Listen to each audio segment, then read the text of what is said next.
এই গাড়িটা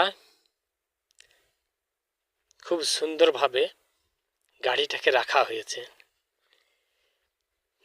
এটা একটা স্বপ্ন।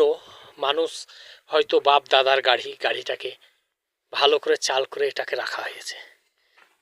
এখানে একটা জিনিস রিস্ট প্যাক, যে রিস্ট প্যাক করে যদি বাবার গাড়ি হয় সে গাড়িটাকে রেখে দেয়, বুঝলে? হয়তো বাবা দুনিয়াতে বেঁচে আছে বেঁচে নাই। তো আমাকে এই জিনিসটা সৌদি আরবে কুয়েতে খুব ভালো লাগে। এই জিনিসটা বাবার যে কোনো গাড়ি, ভালো ভালো জিনিস ওরা সাজিয়ে রাখে, মানে দীর্ঘদিন পড়ে থাকে। এই চালা করেছে, চালা করে জিনিসটাকে রেখে দিয়েছে। এটা কোনো সৌদি কিংবা কোনো কুয়েতের গাড়ি। মাজরাটা যদি দেখো তোমরা, তোমার নজরে যাবে না, অনেক বড়। এটা কমসে কম মনে করো এমনভাবে ঘেরে 200 বিঘে 150 বিঘে।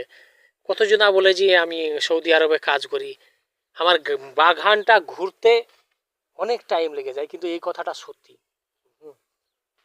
অনেক, মানে মানুষ যদি হেঁটে যদি যদি মনে করে একটা চক্কর লাগাইতে মনে করে 1 ঘন্টা খেয়ে ফেলাবে।